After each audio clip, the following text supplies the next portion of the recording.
The Ohio State Buckeyes are getting ready for what's shaping out to be one of the best matchups in Week 6 across all of the NCAA college football, where they take on the number 3 Oregon Ducks out in Eugene, and we get you set previewing Oregon's offense versus the Ohio State defense tonight on the Buckeye Breakdown Podcast.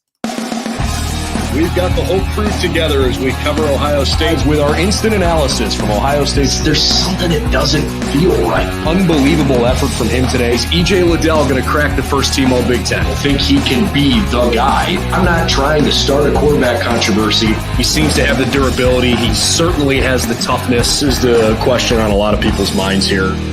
Welcome to Buckeye Breakdown.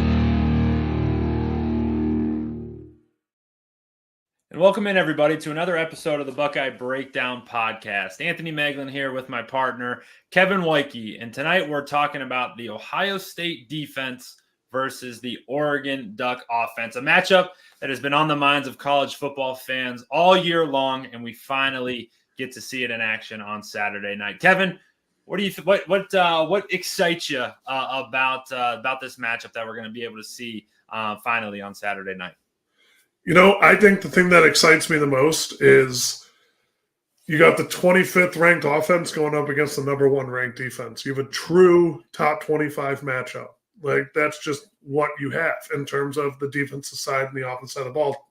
The two units that are going up against each other are number 1 and number 25. And I just think that it's going to be really, really exciting to watch our linebackers, watch our back 7 play, because obviously our front 4 is phenomenal. It's the back 7 that I think are really going to show out this week and have a great game. It's really exciting because it's something that you don't often get in college football, and especially with the way that a lot of schedules start out, especially in Ohio State's case, you play a lot of teams that you're far and away better than, right? You know, Akron doesn't match up with you. Western doesn't. Marshall doesn't. Frankly, Iowa doesn't either. Michigan State didn't. But you're finally getting, and Joel Klatt always calls it match. This is a matchup game. This is a game where, you know, you're maybe not equal is the right way to say it, but you're finally seeing guys who are in the same weight class. That's kind of the best way that I think of it. And you hear me say it a lot, but finally it's two groups that are absolutely in the same weight class when it comes to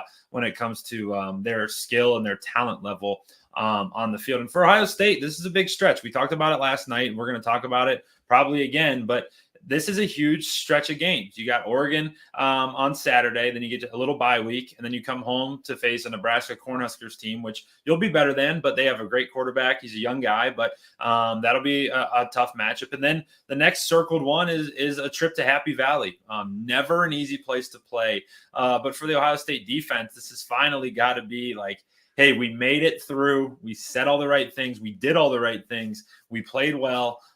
We've gotten better. But now we get this stretch of football where it's everything you'll want as a player and as a fan to be facing teams that and facing guys, frankly, that you probably know, you probably have worked out with, and that are kind of your equal skill set. Yeah. I mean, we've been a bend, don't break defense all season. And they, you know, here's the first real test of, are you going to bend or are you going to break? Because this is a really, really good offense with a good quarterback at the helm, good, you know, a couple good wide receivers, good running back, and even a good kicker. We'll get to the kicker. We're going to hold that one. They call this in the business, they call this a cliffhanger, because we're going to get to something on the kicker later on. But starting with the quarterback, and Kevin, you and I laughed about this because it's been a long time since you and I have strapped on the helmet and tied up our shoes and played in a football game. It ranges back to, for me, it was 2018. You were 2019. Is that correct? Yep. Okay. So that year was your last year playing football. It was Dillon Gabriel's first year playing football. It was his I almost said rookie. His freshman season at Oklahoma was in the year 2019. Holy cow. It was pre-COVID. The world was a lot different. We were both young and spry. Now we're old farts, you and I. But for Gabriel, he's a 6-year cat, and you know that I always talk about it because it's interesting. You have these guys who transfer late in their careers, right? 6-year guys, 5th-year guys, and it's kind of interesting because they all have solid college careers, but it begs the question, like, Are you not good enough to go to the NFL? Is that why that you're still in college? And maybe in a lot of cases it is. It is. Think Sam Hartman. Think stick on Notre Dame. Think Riley Leonard. Like those are two guys who had good college careers, not quite the best in the pro game or prospect in the pro game. So they're going to try to cash out. And I think Gabe in his game where he's really good college player, not necessarily sure that stuff's going to transfer to the NFL game. So he's trying to stick it out and squeeze every little bit of juice out of this college lemon that he's got. Yeah, I think he saw the quarterback groups that were leaving last year, and he was like, maybe I can get one more good season under my belt and then go to the draft next year where it's a little bit lighter of a quarterback. I mean, you got a few good guys out there, but it definitely, compared to last year, it's a little bit of a lighter quarterback class. And I think that's kind of where his mindset was. And if you have the extra year in college, why not take it? Go up to a place like Oregon and show out. Obviously, Bo Nix did well up there last year, good enough to be a first-round pick. Why not give it a shot? And for Gabriel, it's actually really impressive. While we do kind of laugh about the length of time he's been in college, he's thrown for over 3,000 yards 4 times now. His freshman and sophomore year, he threw for 3,600 and 3,500 yards respectfully, and 32 touchdowns. Well, over the course of those 2 years, threw for 62 touchdowns, which is pretty good. And then he gets injured in 2021, sticks it out at Oklahoma, responds with a 3,100-yard year and a 3,600-yard year where he throws for 55 touchdowns of those 2 years combined and just 12 interceptions. And then those were his last 2 years at Oklahoma. He jumps to Oregon, and he's off to a really nice start. It's interesting watching him play because like last week, for example, against Michigan State, he had a couple red zone turnovers, one down by the goal line. And even flipping back a couple weeks when they're playing Boise State and when they're playing Idaho, he wasn't necessarily the sharpest, but his numbers tell a different story. He's completing 70% of his passes, which is really, really good. Actually, 77% of his passes. He's already got just south of 1,500 yards, 11 touchdowns to just 3 interceptions, and his second highest quarterback rating of his career. So for a guy who has done it before, has played good football, has filled up the stat sheet, he's really on pace, and he's playing just as well or even better than he ever has in his whole career. Yeah, I mean, hey, why not give it one more go? I mean, you see people do it. You see people do it every time, and this one's one of those times when it's like, you know what, it's the best time. It's the best he's playing, and he's at an 80% completion rate. I mean, show me another quarterback in NCAA there's maybe 4 that are playing at that cap, maybe. I mean, that's just he made the right call. He had a little bit of a stumble game against Michigan State, but other than that, I mean, he's got 11 touchdowns and 3 INTs. He's playing well. He's playing really well. He's really solid at home too. It's definitely been the bulk of their games have been played at home. He's completing 77% of his passes at home, thrown for 880 yards, 6 touchdowns, 2 interceptions. So he rarely turns it over at home. He had a couple last week against Michigan State, but he plays really well at home. And his number one target, and this is interesting because Ohio State's a really good Ohio State's offense and Oregon's offense are really good comparisons neck and neck to each other because they got veteran quarterbacks who've transferred in who actually know each other. It was really cool listening to Will Howard talk about his relationship with Dillon Gabriel last week in the press conference, saying that maybe they're not the best of friends, but they've worked out together. They used to play against each other in the Big 12 when Will was at Kansas State and Dillon was at Oklahoma. So they've competed against each other and they know each other. And he said he's excited about it. Will actually also said that he's playing one of his former really good buddies from Kansas State who plays safety for Oregon. But neither here nor there. They got two stud receivers that their stats tell an interesting story. The first one's Tez Johnson. Stands at 5'10", 165 pounds. So he's not the biggest guy. But what's really interesting about him is he's got 43 catches on the year for just 395 yards. He's averaging right around 9 yards a catch for 5 touchdowns. And why that's interesting is he has nearly 25 more catches than the second place guy, Trayshawn Holden, but only 100 more yards than Trayshawn. So he's going to be a guy that gets a lot of volume, but it's not going to be the big play type of stuff that he's going to get. A lot of those throws behind the line of scrimmage, extended run plays, stuff like that. Gotcha. Yeah, I think that, compared to last year, I mean, he's got exactly half as many receptions as he did for all last year. He's got half the amount of touchdowns he had last year, and we're 4 or 5 games into the season. Like that's just what it is. He's the go-to number one guy. Him and Bo Nix obviously had a special relationship last year, and he is now just blossomed into the number one guy for Dillon Gabriel. I mean, he doesn't have the same amount of – it's not exactly half the amount of yards, but he's their every down receiver. He's their first option. He wasn't really the first option last year. He is this year, which is evident, and it shows.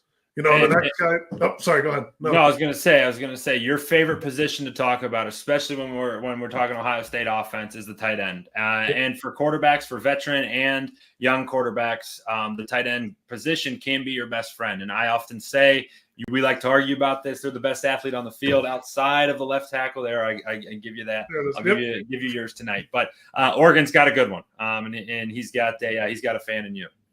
Yeah, I mean, I like to give people their flowers. I'm wearing a flower shirt right now. Local family business around here. Buy local, right? Oh, buy local. 4 Buds flower design, phenomenal. Great Mother's Day, great Father's Day. But that's not Father's Day. Maybe Father's Day. That's not the point. No free ads. No free ads. No free ads. My bad. No free ads. No, but Terrence Ferguson, he's having a great year. He's got no touchdowns yet, but I mean, 6 receptions for 260 yards. Hey, I mean, he's their safety valve, it seems like, and he's playing really well. I mean, he's people might ask, no, he's not related to Jake Ferguson for the Cowboys, but you know, he's a very talented. You know, he's a redheaded guy, so maybe Irish, fan of him. But he's a very talented tight end out there. He gets into it in the blocking game, and he's athletic. He catches passes. They're utilizing him a lot, and he's only got 16 catches, but I mean, he's over 10 yards of reception, so he's making the most of them. Yeah, and we talk about how the importance of utilizing a tight end, having a good one, and utilizing him properly, because they can be a matchup nightmare for opposing defenses. And that's going to be one area where I'm curious to see how Ohio State defends. They've yet to have an opponent have an elite tight end paired with elite receivers. So it'll be interesting. I've been really high on our safety group, Caleb Downs, Lathan Ransom, Jordan Hancock, where I talk about it every week. They're like all kind of interchangeable. They can all play deep.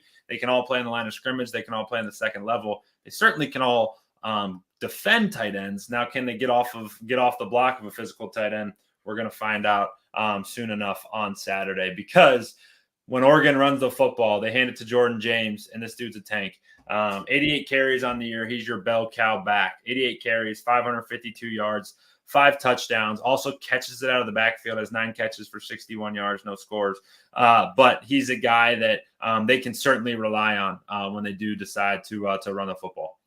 Yeah, he's that staple every down back. I mean, he's got 5 touchdowns on the year. The next leading rusher on the team has less than half the amount of carries, way less than half the amount of yards. I think he's only got 165 on the year, and he's got 1 touchdown. So it's evident who gets the ball 9 times out of 10. And anyone with the last name James at Oregon is usually pretty talented. I remember growing up, we had Michael James. Yeah. It was just dominant when Chip Kelly was there, and they were running like 80,000 plays a game.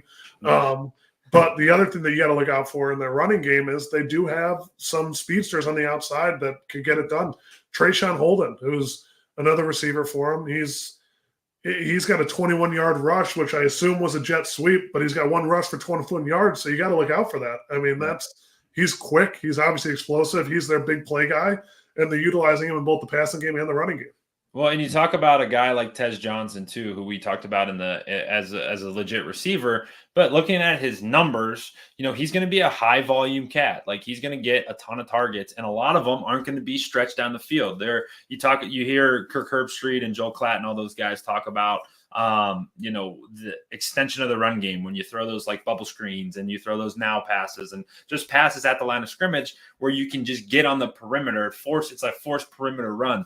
You're going to see a lot of that. So not only can they kind of stuff it in the middle up there with Jordan James, but they can also use that element of a stretch run game with their passing, because they got an accurate quarterback and they got some pretty speedy receivers on the outside. as a whole, this group, this entire team, if you will, and this offense has been on this like upward trajectory. They didn't start all that great. They were only able to crack Idaho in week 1 for just 24 points, and they needed a late comeback, Kevin, to secure that victory. That was one where, hey, in week 1, we were feeling good. We just thumped Akron. Like, vibes were great. Football season starting. The sun's still out. It's still summertime. You just got off the golf course, and then you look down, and Oregon's about to get beat. And you're like, holy cow, this game in week 6 is maybe not what we thought it was going to be.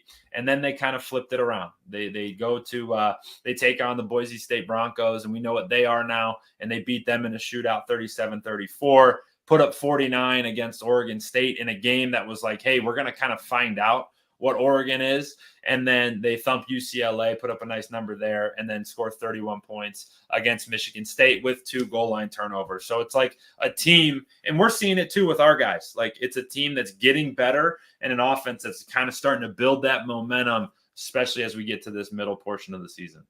Yeah, I think that, especially against Oregon here, if we're going to talk about, just one unit or one group that I think is going to be the most tested, I think you're looking at the linebacking core. I think you're going to see Cody Simon, and I think you're going to see Sonny Styles get tested today, or Saturday, and that's just the reality of the situation. I mean, you got Terrence Ferguson in the passing game, you got the lateral run, and then you have the downhill running with Jordan James. I mean, T. Fergie is going to be catching balls left and right, but he's your boy. Look at you. You're on a nickname basis. I love it. I got to shout out the tight ends as much as I can, but G's gonna be pissed when he hears this, man. Oh, don't worry. I gave G his flowers last night. He's gonna have a battle, but I see him. I don't know. We might have a triple-digit yard game out of G. I might be calling my shot now.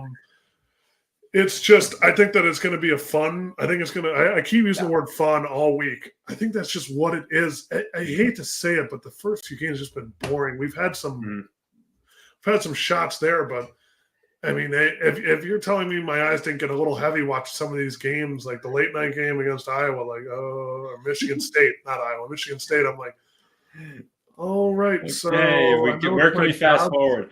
But dude, You're right. And one of the things that I think is important is, we've seen it in college football now these past couple of weeks, especially last weekend, all the upsets that happen, right? Alabama goes down, Tennessee goes down, all these schools, Missouri gets thumped. Like, they're still outside of Missouri and Michigan. Like, they're kind of on the outs looking in, but like, you have room to stub your toe. Like, there is a little leeway that if you do head out to Oregon and you do slip up, you're going to lose the chance to be the number 1 team heading into the playoff potentially. But this is like the first time that we're seeing, hey, college football is now like the NFL, where you can have these cool games and you can look forward to them, because if you lose, your season's not over, which is great. Yeah, there's some people that are poo-pooing the whole 12-team playoff, and I don't agree with it personally, because like, people are like, oh, Georgia Alabama doesn't mean a lot. Did you watch that game? It meant a lot to everybody there, everybody watching. It was great football. Yeah, that's just what it was. And I think this is going to be another example of that. Granted, Ohio State's mentality this year is not to just make it. Their mentality is to make it emphatically and be the number 1 seed, because that extra game rest, especially when you have both your bye weeks so early, you're going to want that extra week to kind of get those, those nagging injuries, whether it be in a joint or whether it be a soft tissue injury, back in, a bruise. Not obviously, if they're hydrated enough. Coach Mick loves that. No soft tissue injuries. They're not going to have cramps or anything. Soft tissue guys, get in the way. Hold on, they go to the pit. Don't even get me started on the pit. Pit's a whole different thing. With our boy Stu over there. But that's just what it is. They want to earn that extra break. They want to earn that extra week of preparation, where instead of having to play a team and then get a week to prep for the next one, they can prep for both teams, kind of find the middle ground between the two, prep for them, and then really hone in on whoever they're facing in that next week. It's amazing, man. It is instead of teams fighting for their playoff lives, they're now fighting for that bye week, and that's awesome. In my opinion, that's fantastic, because you look at it, Alabama's one of the top 10 best teams in the country for sure. And if they would be disqualified from the playoff after last week, and guess what? So would all these other teams that have fallen off. Tennessee, the same. Like, these are still teams that are very, very good. And we're going to see that too with this stretch coming up. Like when Ohio State plays Penn State and plays Oregon and then gets into the back end of the season when they got to play Michigan still and all these teams, you're going to – maybe not Ohio State slips up, but there's going to be slip-ups everywhere from really, really good teams that'll still be eligible to get into the playoffs. So I love it. I think it's really good for the sport, and I certainly think it's really good for the postseason. So you kind of hinted at it, Kevin. If you were you're Jim Knowles, what's the number one thing on Saturday that you're looking for to stop Oregon and make sure that Ohio State gets on that flight and heads back east with a victory? I'm challenging my linebackers, whether it be Sonny Styles, whether it be Cody Simon, whether it be CJ Hicks, even. Like, hey, we're going to need you. They're going to be coming after us every which angle. Like, you be ready. Like, that's where, if they want this defense to stay at number one, top 5 in every category possible, except for maybe sacks, but they might even be top 5 in that. I didn't even check that. No. That's where it's going to – that's going to be the linchpin, is that linebacking core. Getting off of blocks, making tackles, covering in the pass game.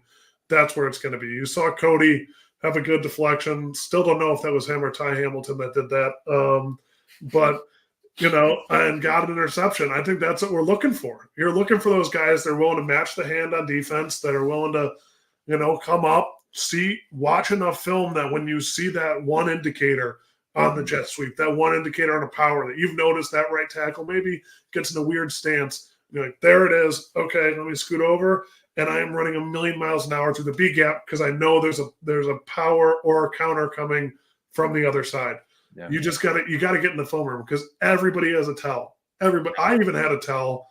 I might have known about it, but I definitely had a tell because I was. That's what it is. That's just what it is. And there you go. If people were smart enough to watch it, which granted, I don't think the third stringers were watching other third stringers when we were up 50 points to see if they could make a play, but that's just what was happening. And everybody has a tell. I'll never forget, Ignatius in one of their state championships, they watched it, and the starting center on the other team, he put 2 hands on the ball before he snapped it if it was a pass, and he put 1 hand on the ball before he snapped it if it was a run. And they watched 2 series, and every single time it happened. And then they absolutely eviscerated the team because they just pinned their ears back when they saw 1 hand on the ball, and then they dropped back in coverage and gave a signal when they saw 2 hands on the ball. And this was their starting center who blew out his knee the week before and could do nothing but watch film, and he found this and used it, and that's what it is. You Iggy boys are big brains over there, man. Failure to prepare is preparing for failure, and that's just what it is. There it is. No, I think it's going to be, like you said, it's going to be a fun afternoon, evening here, afternoon out there. And we got you covered all week long. That's the thing here. We got more shows just like this coming your way. We'll have a team member on the ground. Brennan's going to be out west, taking in the Buckeyes and the Ducks out from Eugene. So subscribe to our channel. We got all sorts of content just like this, filling up your weeks here, and we love doing it. So hit that subscription button, like these shows, drop some messages in the comments. We love interacting with you guys and bringing you shows like this. If you're more into the written stuff, head over to our written site, si.com/college/Ohio State, for all things Buckeyes, where our written teams got you covered wall to wall, getting you set for a huge matchup between the Oregon Ducks and the Ohio State Buckeyes. Saturday night, 7:30 p.m. Eastern on NBC and Peacock. I don't know where that came from, but dial in. Appreciate you hanging out with us tonight.